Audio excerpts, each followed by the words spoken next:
DK Telecom Limited is a Gambian-owned managed company. It's an internet service provider with efficient service package for your corporate and individual needs, which includes shared bandwidth and dedicated services. They are located at Baden-Haring Highway, Bijilo at Sky Blue Plaza. Rush now to subscribe with DK Telecom, a solution provider to all your internet problems. DK Telecom service includes 5 meg speed, 7 meg speed and 10 meg speed respectively, with 30 days unlimited browsing excellence, 24 hours customer service, free support and free installation. For more information on DK Telecom services, call these numbers: 954-4000, 894-4000, 294-4000, 5144-000. DK Telecom, a solution provider to all your internet worries.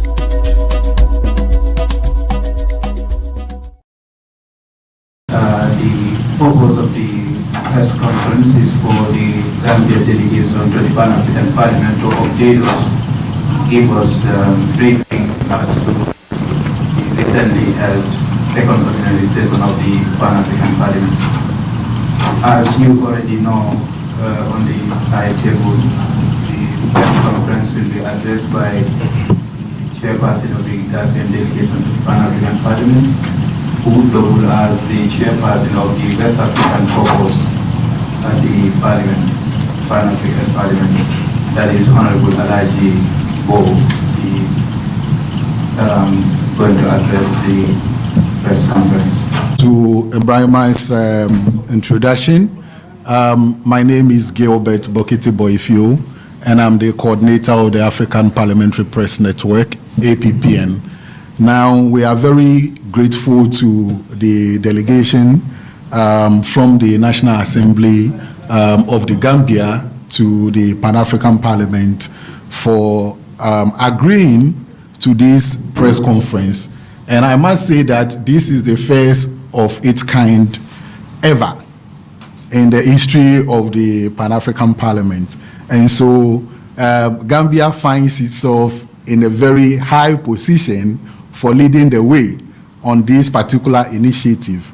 And we are most grateful to our MPs for agreeing to this, because more than not, the PAP holds 4 meetings in a year, and our MPs go to this meeting. But of course, when they come back, apart from the report that they lay before plenary, that is all the engagement. But we think that there should be more engagement on what transpired there, because a lot of decisions are taken that eventually affect every African citizen. And so they need to be aware about this, so that even next time when the delegation is going, some of us can approach them to tell them that these are our issues. We want you to advocate for this and that on our behalf. So we think that this engagement is very, very important. And it's going to be the first time, but we intend to do more of this engagement. So hopefully, the next meeting, we are expecting that when they come back, we'll do another press conference.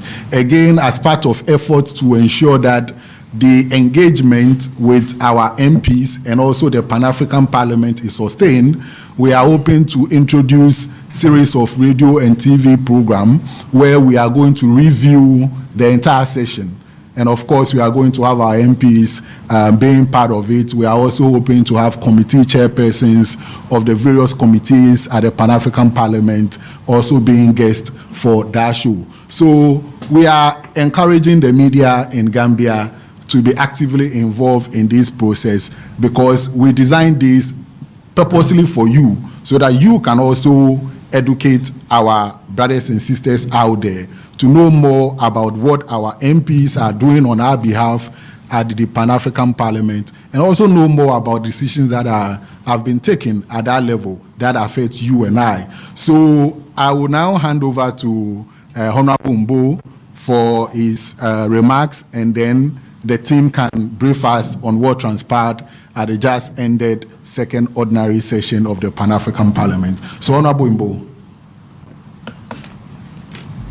To everyone, like Gilbert said, this is the first time we are organizing such a press conference for the Pan-African Parliament. The Pan-African Parliament is an organ of the African Union. Just like we have the European Parliament for the European Union, we also have the Pan-African Parliament, which is a continental parliament.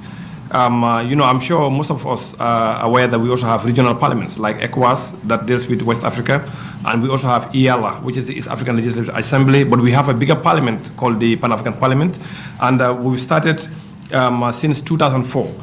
Right now, every country actually is asked to nominate 5 members to be represented in the parliament, which actually sits in South Africa, in Midrand in South Africa. Now, the 5 members that represent the Pan-African Parliament, like Ibrahim said earlier, I am Honorable Mbo, the chair of the committee, the chair of the, or the head of the delegation, and I have Honorable Swaibu on my left here, and Honorable Suleiman Saho, and Honorable Jao, and Honorable Maimuna as part of the delegation from the Gambia.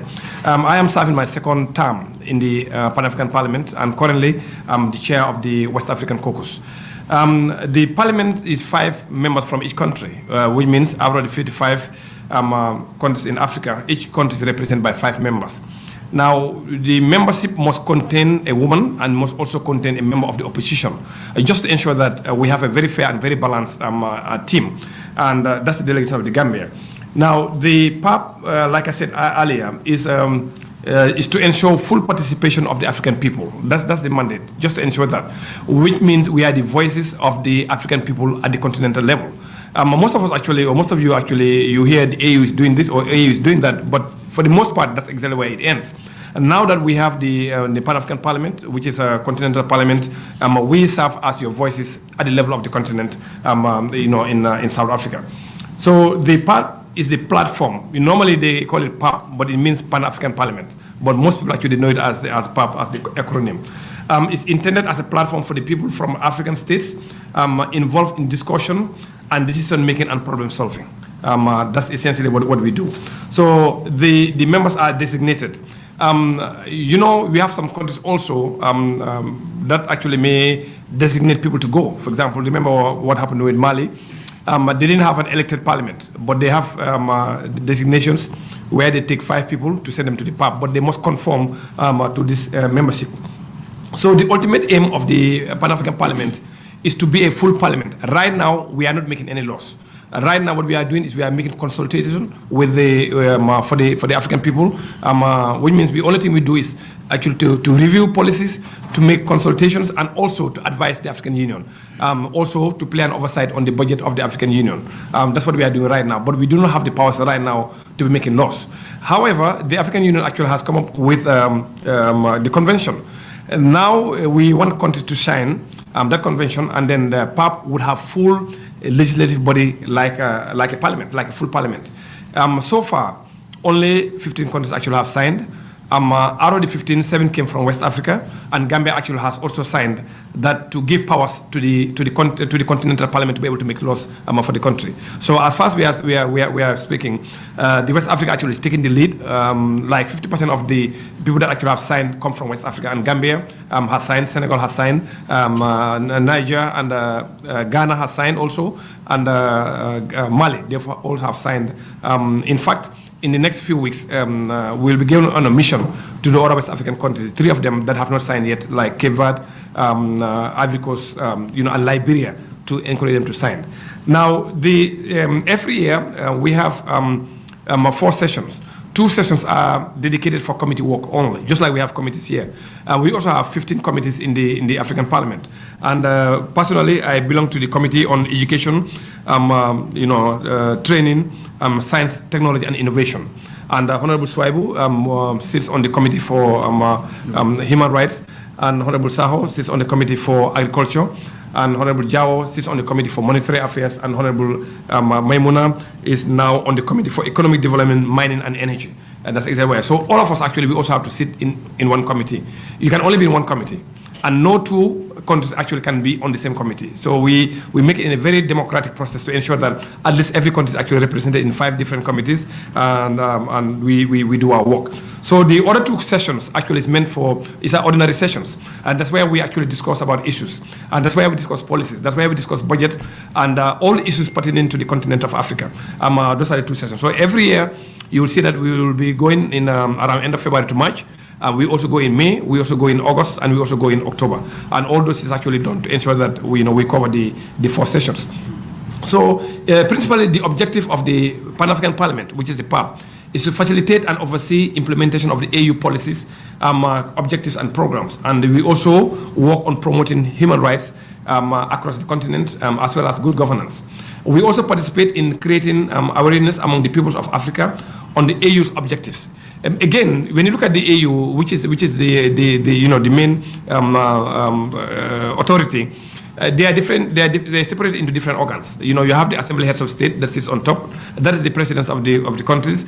You also have PAP as the organs, which is the Continental Parliament, and you also have PRC and etc. etc. So there are several organs, and each of the organs is actually tasked with a very different mandate.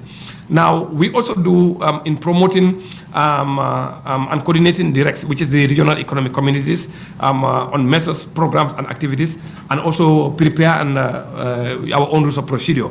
We also have standing orders. We call it rules of procedure. We also have standing orders on what we use to govern us. The standing orders was actually changed last year, and that actually governs what we do. So if a member actually does not conform to the principles of the standing order, we call it to order, just like what we have here, point of order. It's the same situation. Now, this session, or the last session we actually had, is the ordinary session from May 8th to the 2nd of June, under the theme to accelerate the implementation of the African Continental Free Trade Area, that's AFCTA, of the Union for 2023. And we had the guest of honor, who is also the chairperson of the Union, Honorable His Excellency Azali Azumani, who was also a member of PAP before, from the Comoros. He was a former member of PAP. In fact, we had several current and past heads of state that actually came through PAP. One of them was Draman from Ghana. We also had the Ghana, Keta, that also came from PAP, a lot of them. Now, we hosted a workshop, and the workshop essentially was what do we do as a continent to accelerate the AFCTA, and we invited various speakers along the way.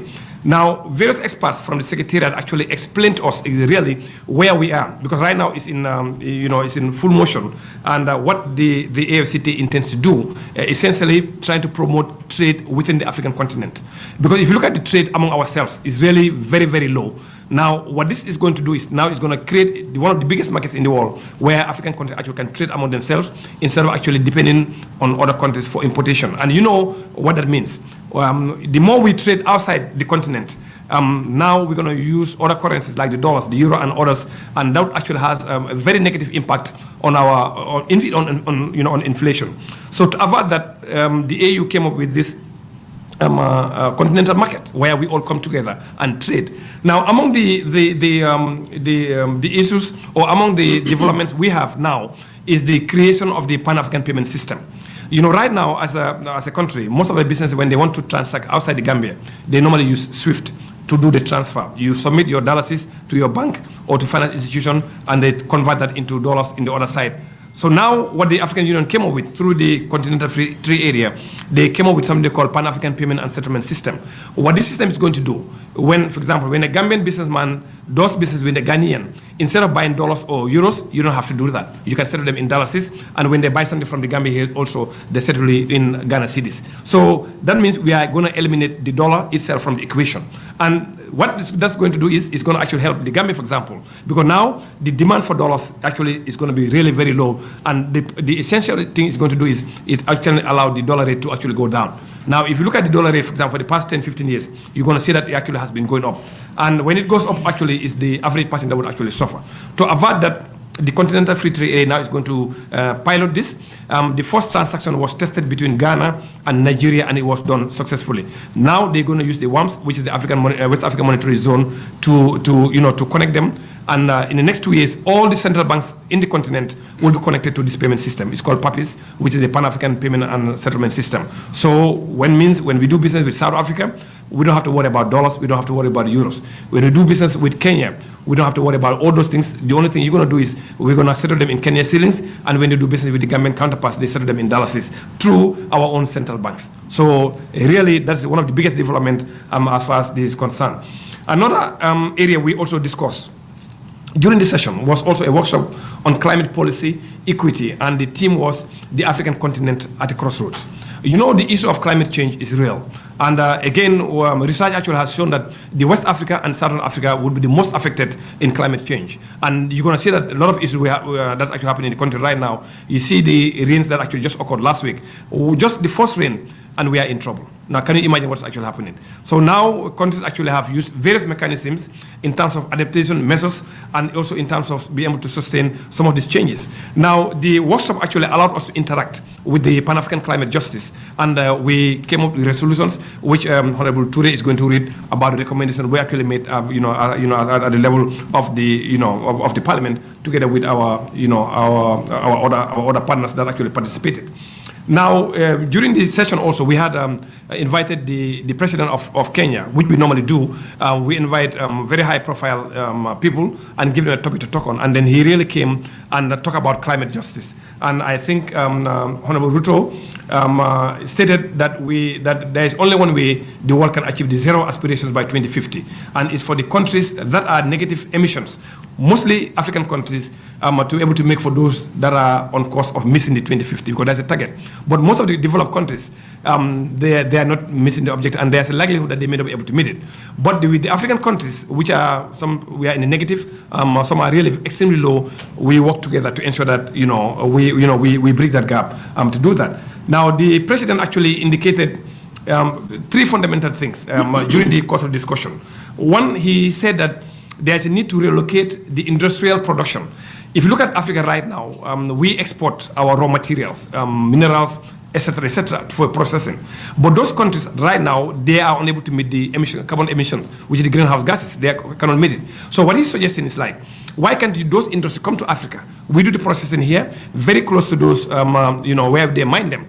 Two things can going to happen. That means it's going to create jobs on the African continent and also going to reduce the emissions from the other country. I think this could be a win-win situation, and that's one of the issues that he gave an example. They told us, and he gave an example. For example, Africa exports 80 million tons of iron ore annually, and this is what they're going to use to export it to China, Europe, and that's what they use to make steel.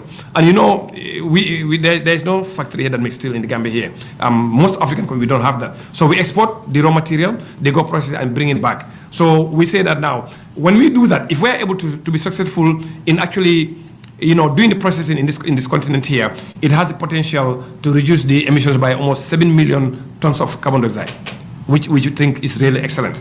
Now, the other one also, he was talking about bauxite, which is actually used in the manufacture of aluminium. Same situation. It has the potential to provide 1.3 to 1.5 gigatons of CO2 every year. Now, can you imagine these three objectives which actually can turn Africa into a global superpower, at the same time helping in the emissions. Now, the other area we also have discussion was also with the Pan-African Climate Justice, which I mentioned, and then we also came out with some very strong recommendations and very strong resolutions, which Honorable Toure is going to talk about in just a moment. So, in short, we had a very wonderful 2-3 weeks discussion relating to issues pertaining to the issues in Africa. And because we are there to represent the African people, dealing with justice, climate justice, we also dealt with finances, which he's going to talk about in just a moment. So before we get to the recommendation we're going to make last, I want to give the floor to Honorable Saho to talk to us also briefly about what transpired in the caucus on youth and also at the Committee on Agriculture before we move to the other members. Thank you. Thank you. Short history of PAP is all about Pan-Africanism. We all know that African continent, they strive to see to it that the continent is liberated politically and economically integrated. So African leaders met at Addis Ababa and felt that there is a need to form OAU. So PAP is an organ of African organization or African Union. Now, PAB, as our chairperson said, the delegation comes from all the countries except countries that are under sanctions. They are not represented for the reason maybe there's a coup d'etat or whatsoever it is. But apart from that, almost all the countries are represented in PAB. Now, gender is put into consideration, and at the same time, party pluralism is also entertained, whereby it's not dominated by a singular political party. Now, coming to the role of the committee. The Committee on Agriculture, we successfully tried to make model laws, because as our president alluded, we are not a full-fledged law making body. So what we do is we make model laws on soil management and climate change. Now, soil management, the soil is the medium where we grow crops and where we plant our trees. So our soil needs to be managed. If the soil is not managed, the fertility is gone, we will remain poorer and poorer, poverty will be in increase, our lives will be threatened. Now, this model law was passed in the parliament, adopted. Now, countries now will look at the model law and make and domesticate it in their countries. Now, we talk of the climate change, and the committee also sent delegation to the last COP. But now, what is the talk of the town is the COP27. How are we going there as Africans? What do we want from COP27? Are we prepared as a continent? This is what that has been discussed by the committee and was put forward to the members. We debated on it and resolutions were made. Now, traditional medicine was also discussed at the committee level, because we believe that it's high time Africans go back to their own traditional medicines, which we are very useful in the past. So why not we have a group of researchers who will invest their time and energy to research into the traditional medicine. That also was also discussed at the committee level, and reports were laid and they were also recommended. Now, coming to the youths, we all know that Africa's population, 60 to 65% is dominated by the youths. But where are they in terms of employment? Where are they in terms of education? Where are they in terms of migration? Why are our youths leaving the continent, all migrating into the Europe? So these were the issues that we had discussed, and there was a youth dialogue at the beginning of the year that was held in Morocco. So I want to say that the youth caucus in Pan-African Parliament is making a lot of giant efforts to see to it that the youths in the continent are connected. The youths in the continent are supported in terms of what? Skills, in terms of ICT. So, but there are limitations, there are challenges in terms of resources, because it was our aim not to only limit our operation to South Africa, but to go beyond South Africa. Now, coming to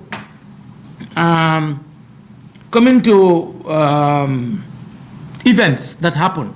We celebrated African Liberation Day, thanks to our president, Chief Chorombira, who made a historic organization of African Liberation Day, because it was celebrated in the past with kind of statements. But this time, it was well celebrated in a manner of showing our culture, who we are as Africans. They were displayed, a lot of African materials were brought there to promote local business also. So I think we have to salute the members, particularly Professor Matoli, who was one of the organizers, to see to it that the event is more African, and we try to recall what our forefathers went through and where are we heading as a continent, and our Agenda 2063, how are we going to make sure that it's achieved. And another significant thing that happened on that day was the speech made by Professor Lumumba. It was a virtual speech, but it was so motivating. And one thing that I like of the speech was, how are we going to resource PAB? So it's high time PAB would not depend on foreign support. Africans must be ready to support. Our prime ministers and our foreign ministers must be ready to support. That's why to have this press conference in the Gambia is highly important. We want our foreign minister and the head of the government of the Gambia, President Adam Barrow, to see how, when they meet as heads of state, to support Pan-African Parliament. Pan-African Parliament is a continental parliament that should be well-resourced to become independent. We cannot depend on foreign support to make decisions for the country. We all know that the competition, global competition, is very high. Last but no means the least, as I said, we have challenges. PAP is facing a lot of challenges in terms of finance, in terms of our visa issue. This is a problem of our continent. How do we want to see Africa in the next 25 years to come? We want to see if Africa, where visa restrictions are taken out. Do you understand? Because we cannot promote intertrade when we are limited, when we don't have visas. And another one is about the term limit of our African leaders. What do we see in Africa? Africa is no more secure. Africa is in chaos politically. And whenever this problem erupts, people have to cross border. They become migrants or they become refugees. So in order to stop that, we believe the term limit should be highly recognized by African leaders. It's all of us.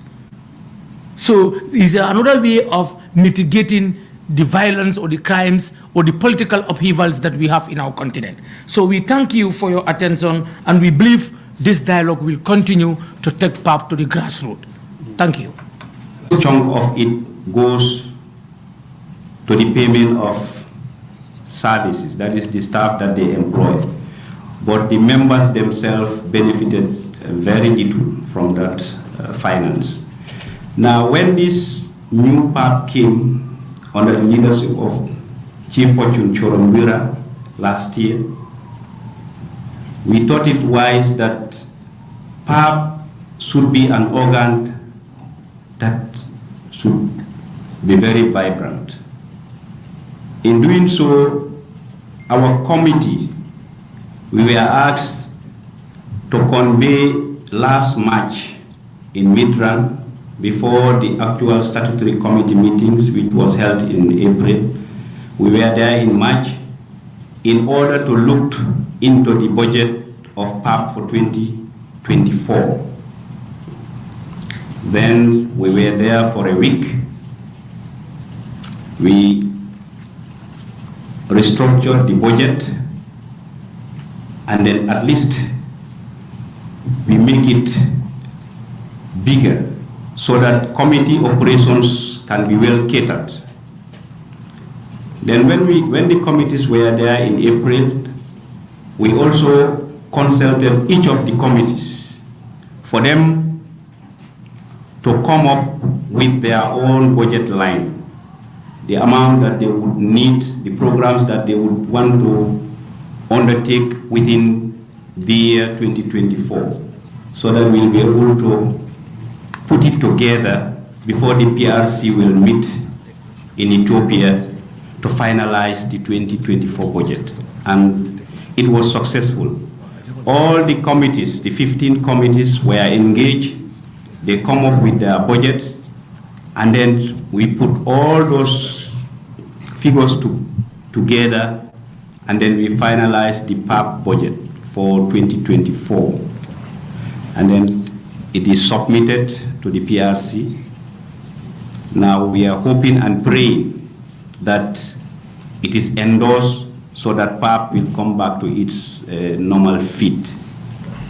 And the other reason also that I want to talk about the financial constraints of PAP is that still now there are member countries that are reluctant to be paying their annual dues.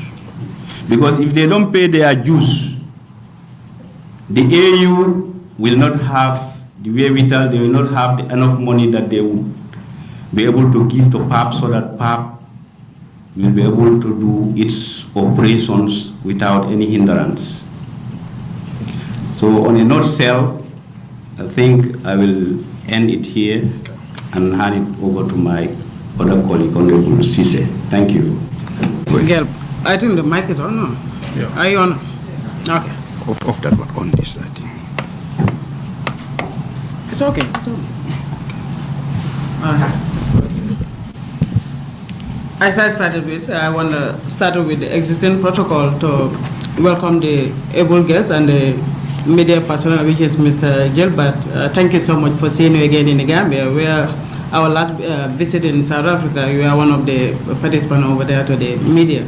I thank you all, and I thank all the media fraternity present here and all my colleagues, especially more to my able delegation leader, which is Alajimbo, a veteran, a good leader for that matter, which I learned much while we are away, not only in the Gambia, because Gambia, everybody, we are all running for our heads. We don't have time, but when we are over there, we are just a family. I happen to be the sister of the delegations, but I can easily guarantee that these are colleagues, they are comrades, and they are easy to deal with. When we leave this country, we are no party color anymore. What we are all Gambians representing the National Assembly of the Gambia, and I'm proud of them. I am proud to be with them, and I am proud to work with them. They really, really deserve a better chance. If there's another chance for me to work with them, I will definitely go with that. Thank you again. I would like to just go a little bit about the gender, which I would like to participate a little bit, because for this past 1 year, gender was the much activities I was dealing with. And the Pan-African Party, I don't want to go to history because all the previous speakers has already dwelled on that. But easily I can just say that we have so many issues dealing with the African women, which PAP can be a solution to make sure that the inequality within the gender gap or in gender imparity can also be remedied by going through the PAP's recommendations and the modalities put in place for the gender equity in the world. Moreover, to the continent. The first matter that was presented to adopt was in relationship to the International Women's Day, which is on the 8th of March 2023, where in all caucus related among all other rest of the world under the DEMI, for conclusion and digital world innovations, technology and gender equality, guided by the Women's Day, the caucus made everything possible, that recommendations, and the day was celebrated to the fullest today. Women to see themselves, they are no more lip service to the world. We want to be part of where decisions are making. Some of those recommendations, we recognize the celebration of the Women's Day, goals of championing and transformative technology and digital educations to explore and address the impact of the digital gender gap and widening economic and social inequality. These are some of the issues affecting the women. And I don't think we ourselves knows that we are affected by it. But how can we know and how can we remedy it? We have to be on the table to be discussed. Wherever you want to be, if you want to have a voice, you need to be participated fully. And women, we have a stigma in ourselves, which sometimes the self-confidence deter us from our achievements. And we would like to see that at least when you have the power to sit or you have the forum to sit, try to exercise, build the self-confidence, try to deliver what you are able to do. Let the world know that when they give us the chance, we can deliver. And I think women are willing to do so. And by guiding us, we are not in competitive with the men. But by guiding us, allowing us to prevail also, that also will help. Last, March, we were in February, we were in Kenya. I was very impressed with Kenyan, some of their electoral laws. Kenya, we know that to build on women's capacity or women's participation in globally or in economically, Kenya, I think they take a very defensive system for women where they can be defended and they can have their cake even though they don't have to go through the political platform. They have a law in Kenyan law, which is they have a affirmative law, whereby certain constituencies or certain regions, those are especially for women. By doing so, I think they are trying to empower the women in a sense that when they go to the political landscape, the men don't give them the real chances for them to display or to surrender their franchises to be part of the political lines. But they don't give them that chance. But for them, the affirmative laws has protected them. For women to have at least 47 counties are already available for women to be part of those seats. Those are vacant at the National Assembly. So some of these things are part of the demi of a Pan-African Parliament, to see that women are empowered. By empowering somebody, he or her needs to know her civic rights. When you know your rights, you know where you can pursue it. So some of these things are very paramount and it's very important, and Pan-African Parliament, the caucus also are always working on to see that anything we see that it's going to be the betterment of the women in the future, we are working on it. By conclusion, I would like to present that the last March, I was able to be Pan-African delegate to US to attend the CWS meeting, which I attended with 5 of my colleagues from Pan-African Parliament. We represent the PAP, the whole continent, and our participation into that also was very phenomenal to the development of the women in the globe and the women in the continent. Africa need to be aligned with what we are known for.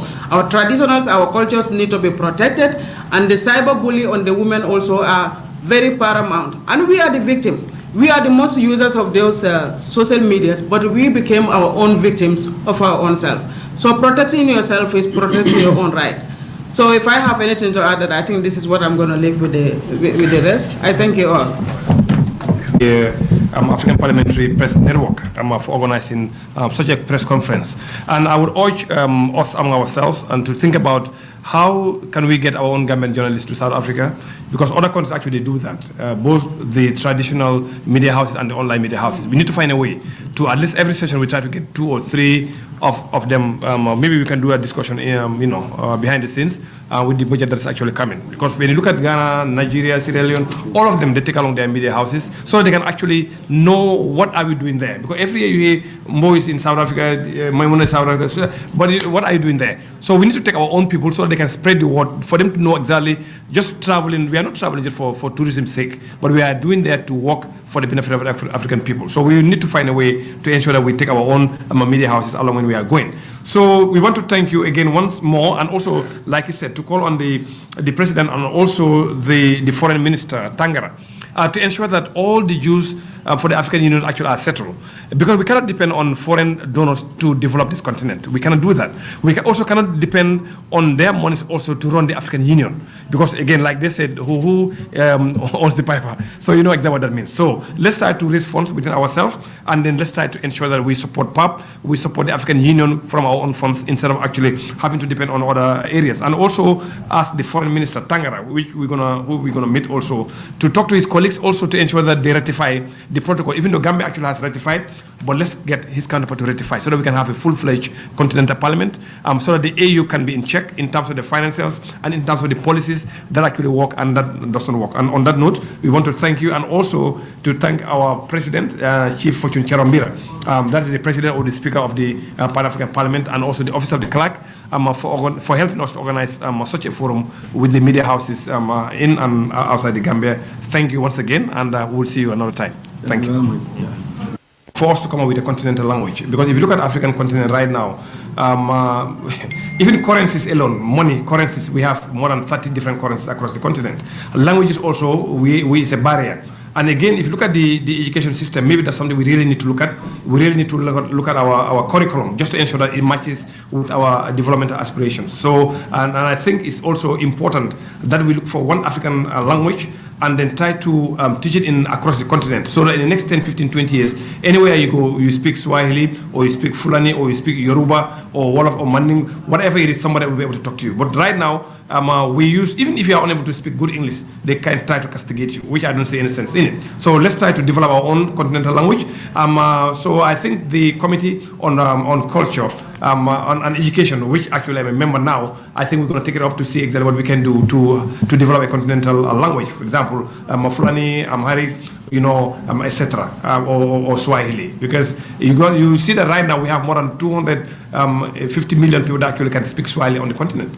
So you have probably more than 70 million that could actually speak, Fulani and other Arabic languages. So why can't we take 1 or 2 and nurture that into a continental language? So in the next 20, 30 years, at least wherever we talk, you can say this is an African language, and we'll be able to communicate among ourselves and to do a better business, particularly in this African continental free trade area. Thank you.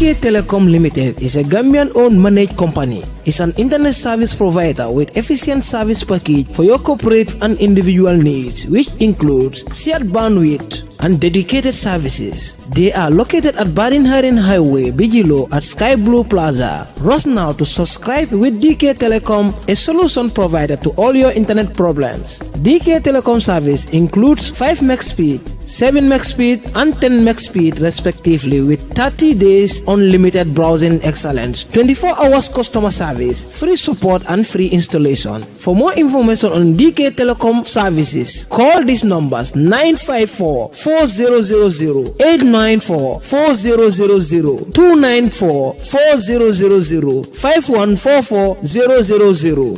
DK Telecom, a solution provider to all your internet